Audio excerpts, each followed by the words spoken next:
আসসালামু আলাইকুম, সবাইকে অনেক অনেক ধন্যবাদ আমার ভিডিওগুলো দেখার জন্য। আজকে দোকানের জন্য মাল চলে এসেছে। এই মালগুলো নামাচ্ছি। নামে এগুলো হচ্ছে আমার যে র্যাক আছে, ফল রাখার যে জায়গাটা আছে, ওখানে আমরা সাজাবো। স্ট্রবেরি এসেছে, অ্যাপেল এসেছে, তারপর আম এসেছে, ড্রাগন আছে। আজকে ড্রাগনের অর্ডার দিইনি। কলা আছে, কলাটারও অর্ডার দেওয়া হয়নি। এখানে হানি ডিউ আচ্ছা, হানি ডিউ এনেছি, পেঁপে এনেছি, আরও বিভিন্ন রকম প্রোডাক্ট এনেছি। তো মালয়েশিয়াতে যারা ব্যবসা করতে চাচ্ছেন, যারা জব করছেন, চিন্তা করছেন যে আমি একটা ব্যবসা শুরু করব, মালয়েশিয়াতে ব্যবসা করা আসলে অনেক টাফ। এই দোকান দিয়ে ব্যবসা করা, এই প্রতিদিন ডিবিকেলের ঝামেলা, ইমিগ্রেশনের ঝামেলা।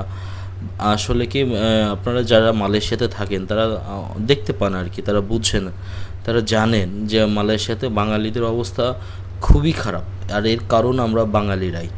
এই বাঙালিদের জন্যই, বাঙালিদের এই মালয়েশিয়ান পুলিশ, মালয়েশিয়ান নাগরিক যারা আছে, কেউ তাদের দেখতে পারে না। শুধুমাত্র আমাদের স্বভাবের কারণে।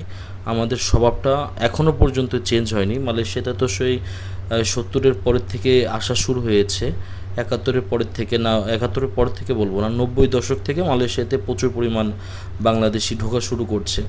তারপরও আমাদের স্বভাবটা চেঞ্জ হয়নি। এখন যারা নতুন নতুন আসছে তারাও সেম ওই আগের, আমরা বাংলাদেশে যেভাবে থাকি সেভাবেই আমরা এখানে চলাফেরা করতে চাই।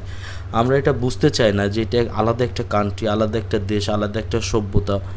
এই সভ্যতা, তাদের কালচার, তাদের চলাফেরা, তাদের সব কিছু বুঝে যদি আমরা এখানে বিজনেস করতে পারি, তাহলে এই দেশের সরকার, এই দেশের পুলিশ, এই দেশের ইমিগ্রেশন আমাদের ব্যবসা করতে দেয়। তা না হলে মানে এই দেশের নিয়ম মেনেই আমাদের ব্যবসা করতে হবে।